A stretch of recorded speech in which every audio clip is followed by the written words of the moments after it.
Hey, and welcome to the latest episode of Smart and Vinyl, where we're going to talk a little records, a little music, and a whole lot of meh.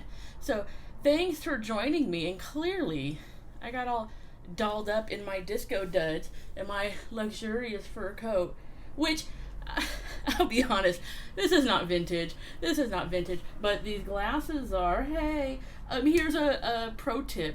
Someone like myself that likes to wear vintage glasses, go to Lens Crafters. I know, you're like, that's a chain, but they have a lab right there. The problem I've always had is when I take my vintage glasses in to a real optometrist, they're like, oh no, we can't put lenses in those because they send them out and it's too big of a hassle. If you go to Lens Crafters, they'll take it in and they'll be like, yep or no, right there. So that's what I did with these. These are, old frames. I just got my prescription lens in them.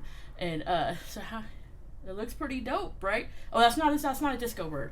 I don't know. So anyways, as you can tell, we are going to review the Ethel Merman disco album. And oh god, it's hot. It's hot.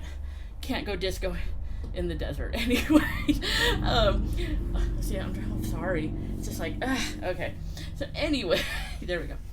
Anyways, so I've had requests to do this album, and I really have resisted because let's debunk some disco. That's what I should call this album. Let's debunk some disco. So, as you can see, and I'm sure you've heard about the Ethel Merman disco album. It was released in 1979, and look, it has this like legend of being, such a hard to find record, and so every record collector needs it, and it was true to a point. Like when I bought this years ago, at that time, it was really hard to find, and people wanted it for years, right?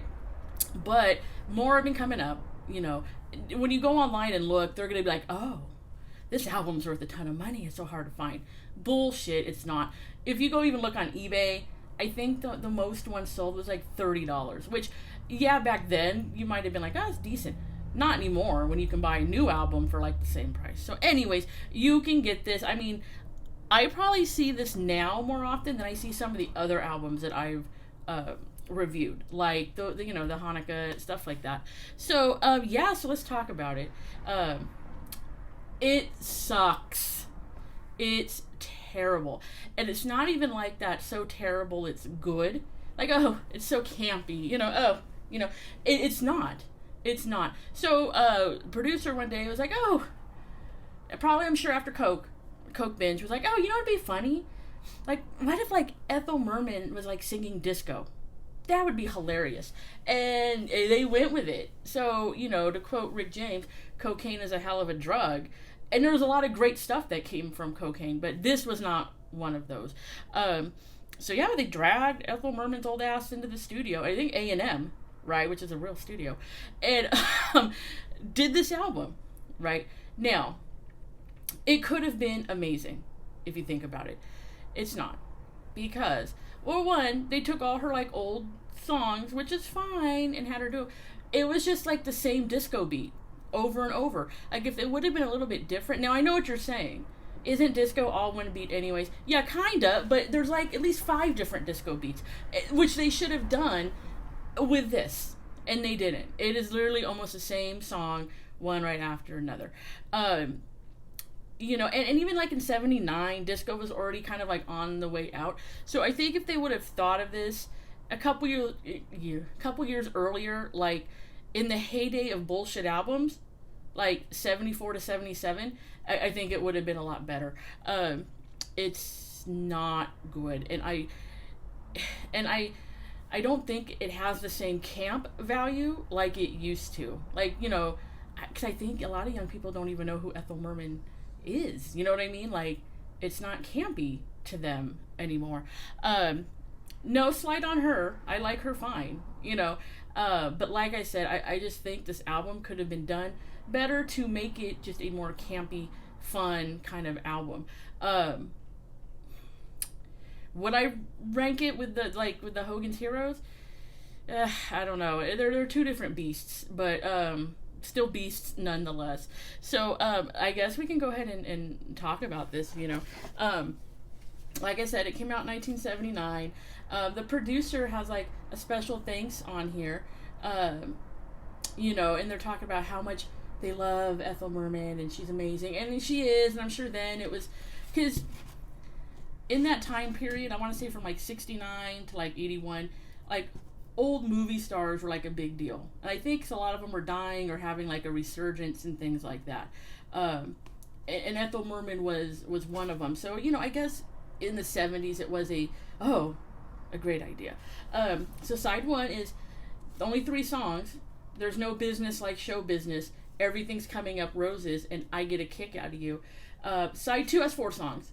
It is Something for the Boys, Some People, Alexander's Ragtime Band, and I Got Rhythm. Now, they did release this on CD in 2002, and they added a bonus track, because that's what it needed. As they say, it's wonderful, and that's on that version. You can listen to it on Spotify if you'd like, but like I said, it's not like the coupe it was to get. You know, it says here according to the price tag, they got it at the record store in 2008, and even then, I think it was like, I was like, oh, finally. But even then, it was like, you know. This was done at A&M Records. Fun fact on here, they give a special thanks to Herb Alpert, because Herb Alpert performed on No Business Like Show Business, and Randy Badazz, Badazz, which I like that spelling. Fun fact, so Randy Badazz is Herb Alpert's nephew, and so he played trumpet, whatever, and performed on this and some other Herb Alpert stuff.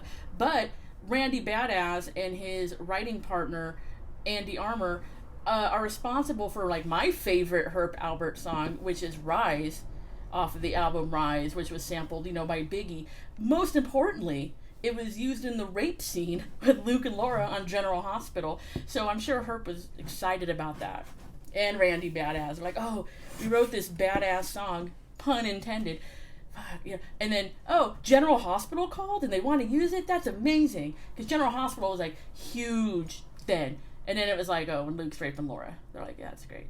But millions of people heard it, so hey, that's great. So anyways, so they helped out on this album. Yeah, like, you know, it could have been so much better. You know, yeah.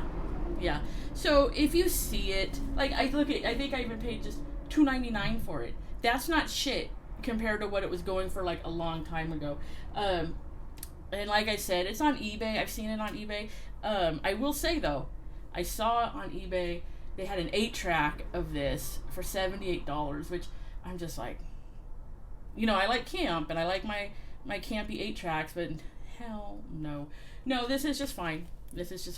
I like the guys holding that hat right there. That reminds me of that Joni Mitchell album. Is that what I'm thinking of? Anyways, so yeah, that's like it. You know, I know it's a bummer of a review, but it's a bummer of an album, man. And you know, there's much better disco if you want to get into it. And like I said, it's not even good like camp. You know, I'm all for shit, but this is really bad shit. So anyways,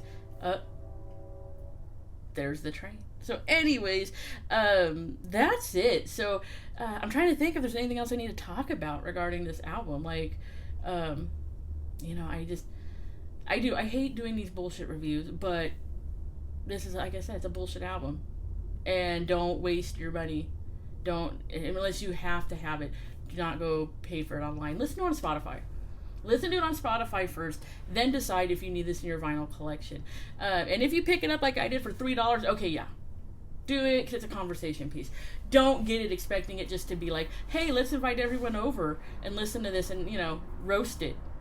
Ain't nothing to roast. So anyways, well, the only thing roasting right now is me in this coat. So anyways, thanks for watching. Make sure you like, share, and subscribe. Tell a friend like Alpha Beta. And that's it. So I will see you on the next Smart and Vinyl.